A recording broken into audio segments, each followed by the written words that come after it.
Similar to what we did in the freezer, we're going to put some water in a cup, in a glass, and we're going to set this outside tonight and see what happens to it in the morning. We're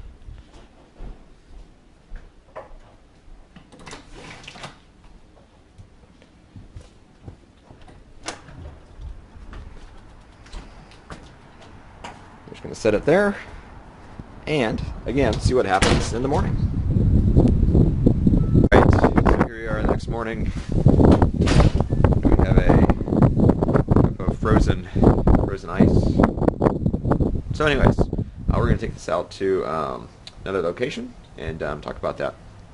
Alright, so I came out here to Black Bob Park with our frozen water that was sitting on my porch last night, and we're going to look at the lake out here.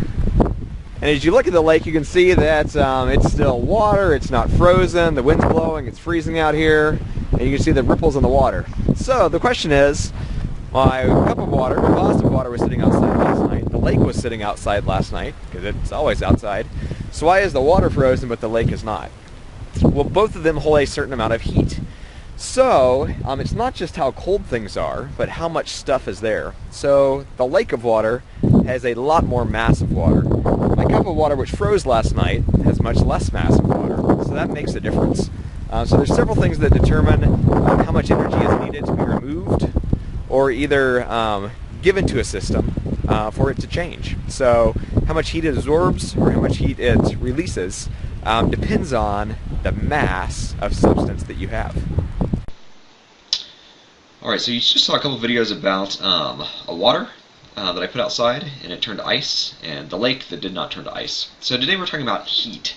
And before we talk about heat, we're going to talk about temperature, because temperature is kind of one of these words that in our language is kind of mixed up with, or sometimes used in the same time heat is used. So our language thinks they're synonyms, but they are not actually synonyms. So temperature is a measure of the average kinetic energy of molecules in a substance. So measures average kinetic energy. I'm just going to abbreviate that KE. So kinetic energy is energy of motion. So we mentioned this first semester, but temperature tells us how fast the molecules are moving. So if the temperature is hot, the molecules are moving quickly. If the temperature is cold, the molecules are moving more slowly. And it's just an average. So obviously some molecules are moving faster than average, some are moving slower than average. But if your average is relatively fast, your temperature is high, and if your average is relatively slow, your temperature is low. Heat is energy that is transferred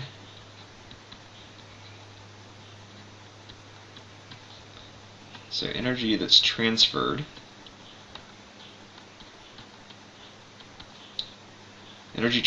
due to temperature differences.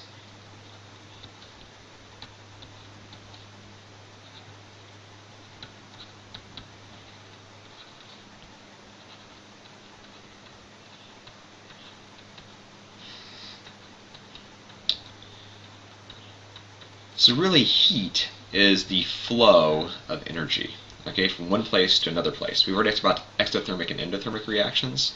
So heat is moving from one thing to another place, or energy is moving from one place to another place. And if it's moving due to a temperature difference, then that's what heat is. So heat is the flow of energy.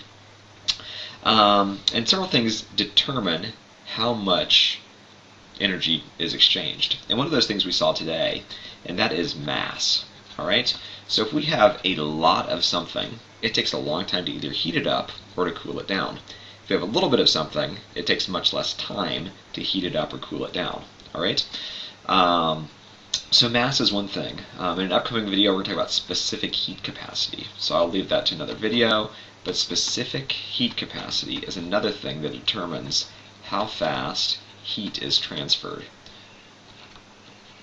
Okay, so mass and specific heat capacity. The other thing that we're going to look at is, how does energy flow? Energy always flows from hot to cold. Alright? So if you think about the video of the glass of water freezing in the freezer. Okay, so I put liquid water in the freezer.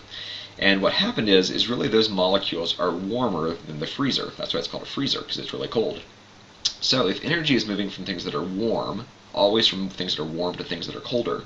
What's happening is my glass is warmer than its surroundings. So energy is going from warm to the freezer. All right, that's exothermic because it's leaving my thing that's changing. So my water molecules are changing into ice molecules. So in that sense, it's always going from hot to cold. When I was holding the icicle in that first video, okay, my hand is hot, the ice is cold. So energy is flowing from my hand into the icicle. Therefore, it's endothermic. If it's cold and you have the heat on in your house and you open the door, where does air move first? Does it come from the cold air inside or does it go from the warm air outside?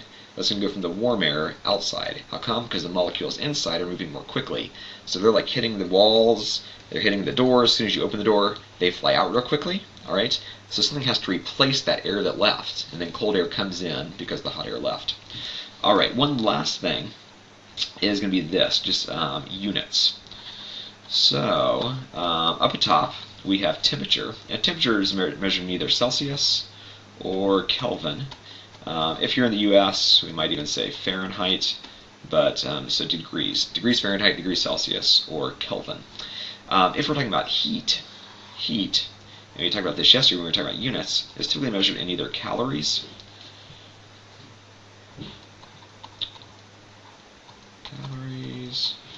or joules. All right.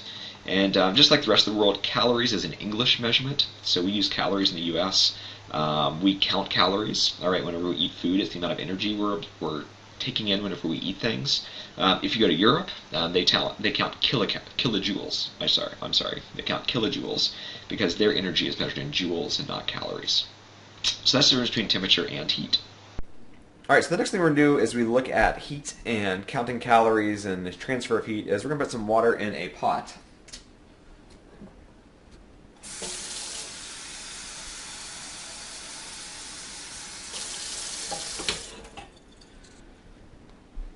And put it on the stove, and we're going to turn this up.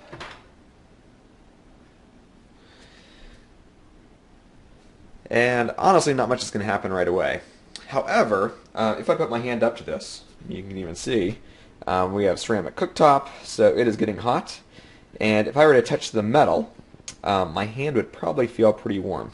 All right, if not burn my hand already. However, I can easily stick my finger in the water because the water is still pretty cool. All right. Again, if I move my finger off and let this drip, it's going to evaporate pretty quickly just because the top is warm. Okay. So it is going away because it's evaporating so quickly. All right. So anyways, if I feel the metal pan, it is hot already, but the water is not. Okay. So why is that? Well, it has to do with specific heat capacities. Metals have low specific heat capacities, and water has a relatively high specific heat capacity. Alright, so really the only thing we're going to add is metals. So anything that's a metal, so gold, iron, any metal, tend to have large specific heat capacities. Small specific heat capacities. And water is a great example of something that has a large specific heat capacity.